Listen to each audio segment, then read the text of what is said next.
नमस्कार। अभी भी आई बड़ी खबर, एक बार फिर लगा 31 दिसंबर तक लॉकडाउन। राज्य सरकारों ने किया ऐलान। जी हां, मैं आपको बताने वाला हूं कि किस किस राज्य में फिर से लॉकडाउन लगाया जा रहा है और कहां कहां बड़ी बंदिशें और कहां कहां मिली डील, जिसकी पूरी जानकारी मैं आपको इस वीडियो में देने वाला हूं। तो बने रहे वीडियो में। इससे पहले अगर आपने अभी तक भी इस वीडियो पर एक लाइक नहीं किया तो एक लाइक कर दीजिए, क्योंकि आपका एक लाइक ही हमारी मेहनत का फल होता है।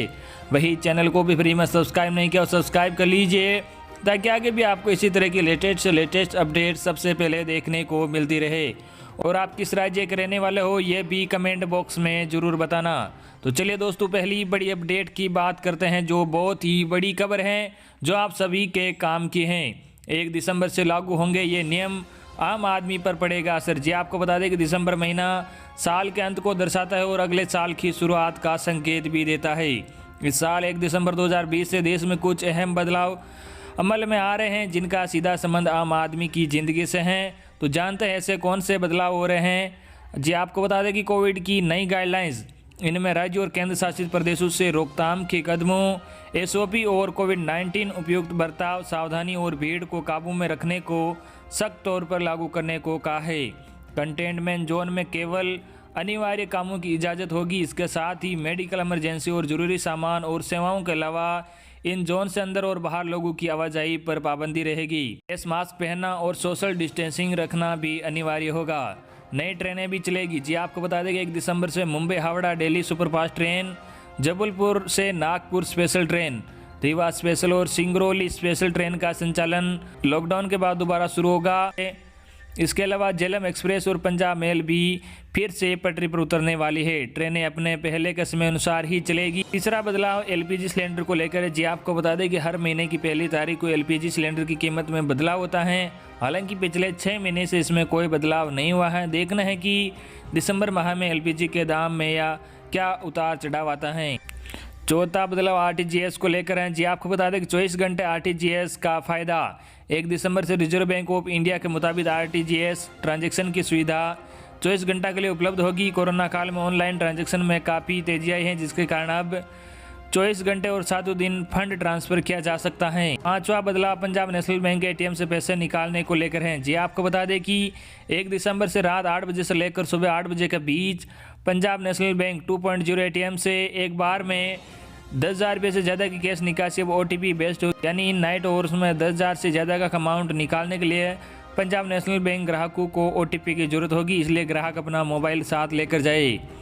अगली बड़ी खबर, इस राज्य में 31 दिसंबर तक बढ़ाया गया लॉकडाउन, लेकिन शर्तों के साथ मिलेगी छूट भी। जी आपको बता दें कि देश में कोरोना के कहर से अब तक 94,000 से ज़्यादा लोग संक्रमित हो चुके हैं और 1,37,000 से ज़्यादा की जान भी जा चुकी हैं। कोरोना के मामले हर दिन तेज़ी से बढ़ रहे हैं। कई राज्यों ने कंटेनमेंट जोन यानी कोरोना से सबसे ज़्यादा प्रभावित इलाकों में नाइट कर्फ्यू समेत लॉकडाउन जैसे कड़े प्रतिबंध भी लागू किए हैं। इस बीच तमिलनाडु की पलानीस्वामी सरकार ने कई अहम फैसले लिए हैं। न्यूज एजेंसी एएनआई की रिपोर्ट के अनुसार तमिलनाडु सरकार ने 31 दिसंबर तक कोविड-19 संबंधित प्रतिबंधों को बढ़ा दिया है। इसके साथ साथ कई छूट भी दी गई हैं। यूजी अंतिम वर्ष की कक्षाएं 7 दिसंबर से शुरू होगी। इसके साथ साथ चेन्नई के मरीना बीच के साथ साथ राज्य के अन्य बीच को भी 14 दिसंबर के बाद फिर से खोला जा सकेगा। इसके साथ साथ 50% क्षमता अधिकतम 200 लोगों की अनुमति के साथ सभाएं आयोजित की जा सकेगी। तमिलनाडु के मुख्यमंत्री ई पलानीस्वामी ने राज्य में कोविड-19 लॉकडाउन को 31 दिसंबर 2020 तक बढ़ा दिया है। साथ ही कई चीज़ों में राहत भी दी गई है। मुख्यमंत्री ई पलानीस्वामी ने कहा कि चिकित्सा और सार्वजनिक स्वास्थ्य विशेषज्ञों, जिला कलेक्टरों के साथ कोरोना वायरस के प्रसार को रोकने के लिए की गई चर्चा के आधार पर 31 दिसंबर तक नई छूट के साथ लॉकडाउन का विस्तार करने का निर्णय लिया गया है। बता दें कि तमिलनाडु में कोविड-19 संबंधी मौतों में कमी दर्ज की गई है और रविवार को संक्रमण के कारण 9 मरीजों की जान गई। इससे राज्य में मृतकों की कुल संख्या बढ़कर 11,703 हो गई है। अगस्त में कोरोना वायरस की वजह से होने वाली दैनिक मौतों की संख्या 120 पहुंच गई थी। बाद में कई महीनों तक यह संख्या दोहरे अंकों में रही। रविवार को राज्य में कोविड-19 के 1,459 नए मामले सामने आने से संक्रमण के कुल मामले बढ़कर 7,80,000 हो गए हैं। बीमारी से 1,471 और लोगों के ठीक होने के बाद अस्पतालों से छुट्टी मिलने के साथ ही राज्य में अब तक ठीक हुए मरीजों की संख्या 7,57,000 तक पहुंच गई है। स्वास्थ्य बुलेटिन में कहा गया है कि राज्य में अब उपचाराधीन मरीजों की संख्या 11,052 है। रविवार को कुल 67,145 नमूनों की जांच की गई। राज्य में अब तक कुल 1,19,00,000 नमूनों की जांच हो चुकी है।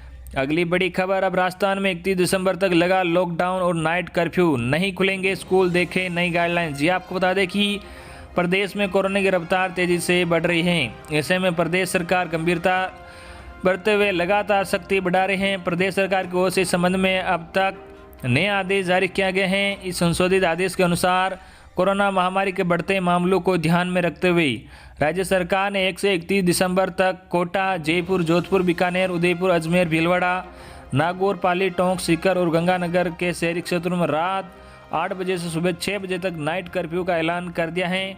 इसके अलावा आदेश के अनुसार 31 दिसंबर 2020 तक कंटेनमेंट जोन में लॉकडाउन की स्थिति बनी रहेगी। यहाँ केवल आवश्यक गतिविधियों की ही अनुमति दी जाएगी। कोरोना को लेकर लोग भी गंभीरता बरते, इसे ध्यान में रखते हुए सरकार ने मॉनिटरिंग भी बढ़ाने का आदेश दिए हैं। मॉनिटरिंग के लिए भी टीमें गठित। जी आपको बता दें कि मिली जानकारी के अनुसार राज्य सरकार आगामी दिनों में कोरोना की जंग को और तेज करने जा रही है। सरकार का फोकस लगातार मृत्यु दर को घटाने को लेकर है, लिहाजा सरकार की ओर से सख्ती बढ़ाई जा रही है। अब सीएम गहलोत की ओर से घर घर निगरानी रखने के लिए टीमों का गठन किया जाए। वे इसके साथ ही यदि कोई व्यक्ति अब कोरोना संक्रमित के संपर्क में आता है तो उसे 14 दिनों के लिए क्वारंटीन रहना होगा। नए आदेश के अनुसार कलेक्टर स्तर पर कंटेनमेंट जोन को माइक्रो लेवल पर चिन्हित कर नोटिफाई किया जाएगा। साथ ही इसकी सूची स्वास्थ्य एवं परिवार कल्याण और पुलिस विभाग के साथ भी साझा की जाएगी। इसी तरह थाने के बीट अधिकारी कम से कम 3 दिन में एक बार ऐसे व्यक्ति के घर जाकर और पूछताछ करना सुनिश्चित करेगा कि वो व्यक्ति घर में ही है या नहीं।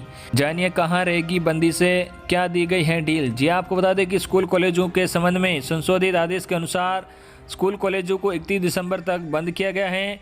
ऑनलाइन क्लासेज जारी रहेगी। इसके लिए 50% तक स्टाफ को बुला सकेंगे।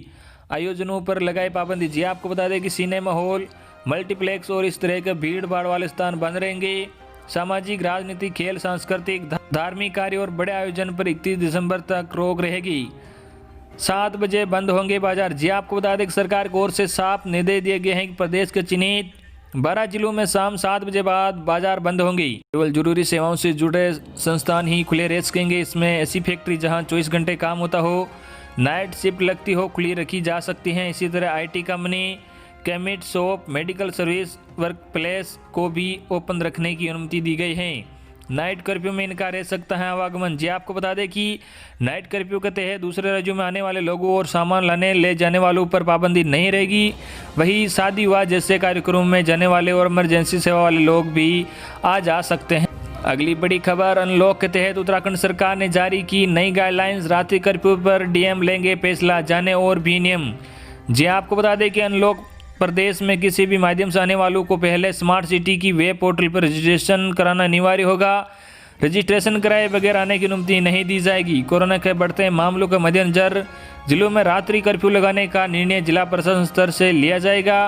प्रदेश में सिनेमा हॉल, थिएटर कुल क्षमता के 50% पर ही संचालित होंगे। स्विमिंग पूल का इस्तेमाल केवल खिलाड़ी प्रशिक्षण के लिए करेंगे। प्रदर्शनी केंद्र केवल व्यापारिक गतिविधियों के लिए खोले जाएंगे। सामाजिक, धार्मिक, खेल, मनोरंजन और सांस्कृतिक आयोजनों में हॉल का इस्तेमाल केवल 50% क्षमता और अधिकतम 100 लोगों के लिए किया जाएगा।